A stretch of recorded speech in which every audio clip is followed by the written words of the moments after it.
ನಮಸ್ಕಾರ. ಈ ಆಟದ ಹೆಸರು ಸೂತ್ರ ಸಂಪದ. ಈ ಆಟದಲ್ಲಿ ಬ್ರಹ್ಮಸೂತ್ರಗಳ ಅಧ್ಯಾಯದ ಹೆಸರು ಮತ್ತು ಪ್ರತಿ ಅಧ್ಯಾಯದಲ್ಲಿರುವಂತಹ 4 ಪಾದಗಳ ಹೆಸರನ್ನ ಕಲ್ತ್ಕೊಳ್ಳೋಕೆ ಮಾಡಿರೋದು. ಈ ಆಟ ಬಿಂಗೋ ಗೇಮ್ ಥರ ಆಡಬೇಕು. ಇದರಲ್ಲಿ ಬಿಂಗೋ ಅಲ್ಲಿ 1 to 25 ಅಂತ ಬರ್ಕೊಂಡು ಹೇಗೆ ರ್ಯಾಂಡಮ್ ಆಗೆಲ್ಲ ಬರ್ಕೊಂಡಿರ್ತಾರೋ, ಇಲ್ಲೂ ಹಾಗೇನೆ 4 ಜನ ಈ ಆಟನ ಆಡ್ಬೋದು. ಪ್ರತಿ ಪ್ಲೇಯರ್ಸ್ ಹತ್ರನೂ ಈ ಥರ ಎಲ್ಲ ಅಧ್ಯಾಯಗಳದ್ದು ಎಲ್ಲ ಕಾರ್ಡ್ಸ್ನೂ ಇರ್ತವೆ. ಹೀಗೆ 4 ಕಲರ್ಸ್ ಇರ್ತದೆ. 4 ಜನ ಹುಡುಗರು ಅವ್ರವ್ರು ಹಂಚ್ಕೊಂಡಿರ್ತಾರೆ. ಯಾವ ಅಧ್ಯಾಯದ ಯಾವ ಪಾದ ಅನ್ನೋದನ್ನು ಅದು ಹೈಲೈಟ್ ಮಾಡಿರೋದ್ರಿಂದ ಗೊತ್ತಾಗುತ್ತೆ. ಈಗ ಸಮನ್ವಯ ಅಧ್ಯಾಯ, ಅನ್ಯತ್ರ ಪ್ರಸಿದ್ಧ ನಾಮಪದ, 4 ಪಾದದ ಹೆಸರು ಇರುತ್ತೆ, ಆದರೆ ಒಂದು ಮಾತ್ರ ಹೈಲೈಟ್ ಆಗಿರುತ್ತೆ. ಹುಡುಗರು ಏನು ಮಾಡ್ತಾರೆ, ಎಲ್ಲರೂ ಒಂದು ಹಿಂದುಗಡೆ ತಿರುಗಿಕೊಂಡು ಅವ್ರವ್ರ ಕಾರ್ಡ್ಸ್ನ ರ್ಯಾಂಡಮ್ ಆಗಿ, ಇದೇ ಆರ್ಡ್ರಲ್ಲಿ ಹಾಕೋಬೇಕಂತೇನಿಲ್ಲ, ರ್ಯಾಂಡಮ್ ಆಗಿ ಈ ಥರ ಹಾಕ್ಕೊಂಡಿರ್ತಾರೆ. 4x4 ಅಲ್ಲಿ ಹಾಕೋತಾರೆ.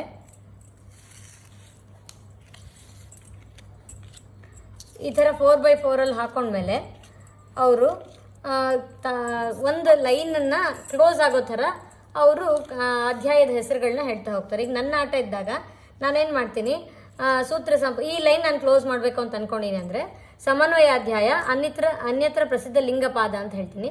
ಎಲ್ಲರೂ ಅವ್ರವ್ರದ್ದು ಇದರಲ್ಲಿ ಎಲ್ಲಿರುತ್ತೆ ಅಂತ ನೋಡಿಕೊಂಡು ಅದನ್ನು ಕ್ಲೋಸ್ ಮಾಡ್ಕೋಬೇಕು. ಕರೆಕ್ಟಾಗಿ ನೋಡಿಕೊಂಡು ಅವರು ಕ್ಲೋಸ್ ಮಾಡ್ಕೋಬೇಕಾಗತ್ತೆ.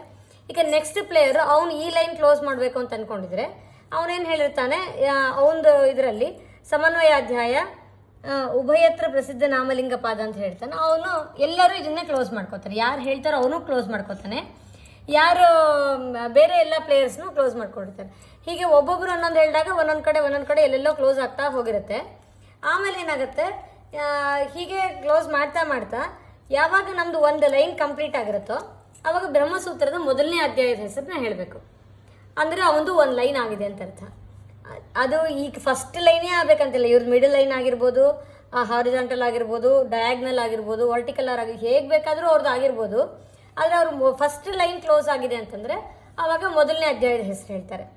ಈಗ ಈ ಥರ ಬಂದಿದೆ ಅಂತ ಇಟ್ಕೊಳ್ಳೋಣ,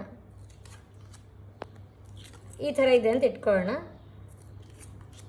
ಈಗ ನಾನು ಯಾರೋ ಹೇಳಿರ್ತಾರೆ ಫಲಾಧ್ಯಾಯ ಮಾರ್ಗಪಾದ ಅಂತ ಹೇಳಿರ್ತಾರೆ ಅಂತಂದರೆ ನಾನು ಈ ಲೈನ್ ಕ್ಲೋಸ್ ಮಾಡಿದಾಗ ಅದೇನಾಗಿದೆ, ಇಲ್ಲಿ ಈ ಲೈನು ಕ್ಲೋಸ್ ಆಗುತ್ತೆ, ಈ ಲೈನ್ ಕೂಡ ಕ್ಲೋಸ್ ಆಗುತ್ತೆ. ಆವಾಗ ನಾನು 2 ಅಧ್ಯಾಯದ ಹೆಸರು ಹೇಳ್ತೀನಿ. ಮೊದಲನೇ ಅಧ್ಯಾಯದ ಹೆಸರು ಹೇಳ್ತೀನಿ, 2ನೇ ಅಧ್ಯಾಯದ ಹೆಸರು ಕೂಡ ಹೇಳ್ತೀನಿ. ಈ ಥರ ಯಾರ್ದು ಫಸ್ಟ್ ಆಗುತ್ತೋ, ಅಂದರೆ 4 ಅಧ್ಯಾಯದ ಹೆಸರುಗಳದ್ದು ಯಾರ್ದು ಫಸ್ಟ್ ಮುಗೀತದೋ ಅವರು ಸೂತ್ರ ಸಂಪದ ಅಂತ ಹೆಸರು ಹೇಳ್ತಾರೆ.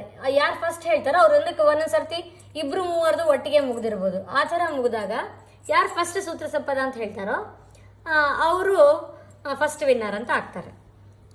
ಅವ್ರು ನೋಡ್ಕೋತಾ ಇರ್ಬೇಕು ಕರೆಕ್ಟಾಗಿ ಯಾವ ಲೈನ್ ಆಗಿದೆ ಯಾವ ಲೈನ್ ಇಲ್ಲ ಅಂತ. ಹೇಳ್ಕೋಬೇಕಾದ್ರೂ ಅಷ್ಟೇ, ನನಗೆ ಯಾವ ಲೈನ್ ಹಾಕಿದ್ರೆ ಅಡ್ವಾಂಟೇಜ್ ಅಂದರೆ, ಈಗ ನನ್ನದೇ ಹೇಳೋದಿತ್ತಂದರೆ ನಾನು ಇದನ್ನಾದರೂ ಹೇಳ್ಬೋದು ಅಥವಾ ಇದನ್ನಾದರೂ ಹೇಳ್ಬೋದು.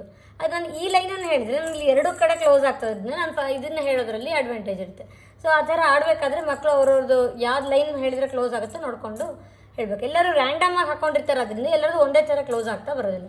ಚೆನ್ನಾಗಿ ಶಫಲ್ ಮಾಡಿಕೊಂಡು ಹಾಕಬೇಕು. 4 ಜನ ಈ ಗೇಮ್ನ ಆಟ ಆಡ್ಬೋದು. ಒಬ್ರದ್ದು ತೋರಿಸ್ಕೋಬಾರ್ದು ಯಾವ ಥರ ಹಾಕ್ಕೊಂಡಿದ್ದಾರೆ ಪ್ಯಾಟರ್ನ್ ಅಂತ. ಸೊ ಇದನ್ನು ರಿಪೀಟೆಡಾಗಿ ಆಡೋದ್ರಿಂದ ಬ್ರಹ್ಮಸೂತ್ರಗಳ ಅಧ್ಯಾಯದ ಹೆಸರು ಮತ್ತು ಅವುಗಳಲ್ಲಿರುವಂಥ ಪಾದಗಳ ಹೆಸರು ಗೊತ್ತಾಗುತ್ತೆ.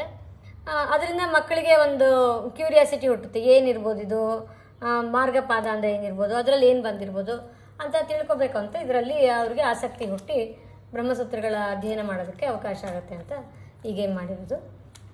ಕೃಷ್ಣ ನಮಸ್ತೆ.